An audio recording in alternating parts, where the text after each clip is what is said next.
In this video, I'll show you how to use Unity's modern input system by creating some very basic platformer movement. The free art assets I'm using are linked in the doobly-doo. I've prepared a level using a tile map to test my movement. I'm planning to cover tile maps in another video, so subscribe if you'd like to see that. But for a simpler approach, you can create square objects, add box collider 2Ds, and resize them to make a basic level. Let's make our character object. Create a square object, then add a box collider 2D and a rigid body 2D. To get more accurate collisions, change collision detection to continuous. This costs some performance, but is worth doing for our main character. Without this, it can clip into walls and floors when moving quickly, which can mess up our momentum. To stop the character spinning with physics, check the rotation constraint. If you like, you can drag a sprite into the renderer to use for your character, or you can just stick with the square. I've prepared a prefab with an animated character, which I'm going to add as a child object instead, so I'm disabling the original sprite renderer. If you'd like to learn how to set up animations, let me know in a comment and I'll cover it in another video. When the player presses a button, this is known as input. We need to detect that input to make the character move at the right time. Unity has two different systems for this. First is the classic input manager. This can be great for simpler games and prototyping, but it's awkward to set up more complicated controls and alternate controls for different devices. Additionally, some systems, such as OpenXR, don't even support it. The modern alternative, which I'll be using in this video, is called the input system. This requires more setup and is less simple to use, but is very powerful and configurable, and has several workflows to choose between. I'll be covering just the simplest way of using it to get you started. First, because this is an optional feature, we need to install it. Under Window, choose Package Manager. Here you can see various features you can add or remove from your game. At the top, choose Packages Unity Registry to see all available packages. Search for Input. Select Input System and click Install. Restart the editor when prompted. Now we can set up the controls for our character. In the project window, right-click and create a new Input Actions asset. Then double-click to open it. Firstly, I recommend checking Autosave to save pain later. Click the plus button to create a new action map. You can think of these as sets of controls that you might need at different times in a game. For example, you might have one action map for vehicles and one for moving on foot.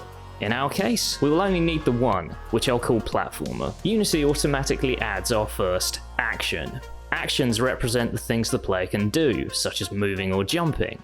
So let's rename this to jump. On the right are the settings for this action. Under action type, there are three options: value, button, and pass-through. The default button is for simple actions when we just want to detect when the player presses a button. This is perfect for our jump control. Now let's add a binding. Bindings are the physical controls the player can use to trigger the action. Select the empty binding that was automatically added and click the Path drop-down. Here we can choose from all the possible inputs. First, let's choose keyboard. We can bind keys either by where they are on a normal US keyboard or by the actual character on that key. Choose the first option in most cases to ensure the physical button layout is the same regardless of which language the player's keyboard is. I'll use the space key. Here's where the input system starts to get powerful. We can click the plus button on our action to add another binding, so we can easily add gamepad controls to the same action. In Path, back up and select Gamepad. This lets us set up a generic binding for any kind of gamepad, be it Xbox, PS4, etc. But if you need specific bindings for each, you can scroll to the bottom and see them listed. The East, North, South, and West buttons are the generic names for the face buttons. That's the A, B, X, Y buttons on Xbox, or the shape buttons on PlayStation. I'll use South for my jump. Now let's add a new action for movement. This time, let's set the action type to value, as we want to get a number between -1 when the player moves left, and +1 when the player moves right. We now have a second drop-down for control type, where we can specify what kind of control this is. If we wanted to capture both vertical and horizontal movement of a joystick, D-pad, or WASD keys, we could choose Vector 2, but we only care about the left and right. So just choose axis for a single sliding value. In the binding path, under left stick, we can choose X to assign the horizontal axis of the joystick to our action. Let's click plus to add another binding for the A and D keys. This time, choose Add Positive Negative Binding. For negative, find the A key. For positive, the D key. You can also search to quickly find controls. If you wanted, you could add bindings for the arrow keys in the same way. That's our controls all set up.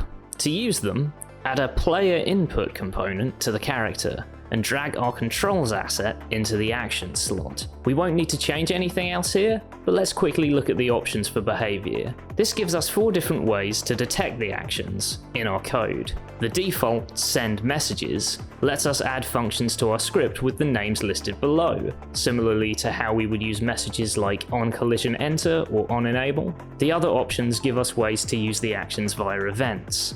In theory, these options give more control, but in my opinion, they add more complexity than benefit. And if you want that level of control, you're better off not using the player input component at all, and manually managing the actions and events yourself with custom code. I'll link to the documentation below if you'd like to explore these other options. Let's create a new platformer movement script and add it to our character. At the top, add public float variables for movement speed and jump speed, giving both a default value. Now, add a private rigid body 2D reference, rigid. In start, use getComponent to assign the rigid body 2D to rigid. It's always best to use getComponent in start if you can, as it's quite slow to run, so using it in update can hurt your performance. Now, if we refer to the player input component, we can see we need to add functions called onJump and onMovement. So let's add both of them now. Let's implement the jump first. Inside onJump, set rigid.velocity to a new vector 2. This vector will store 2 values, one for our horizontal, or x speed, and one for our vertical, y speed. We don't want the jump to affect our horizontal speed, so to use the current value, enter rigid.velocity.x. Then after a comma, we can set the y speed, which will be our jump speed variable. Press play, and now when I hit space or the A button on my gamepad, the character jumps. You can tweak the gravity scale and jump speed to get the feeling you want, but remember changes are reverted when exiting play mode, so you may need to set them again. Now let's do the movement.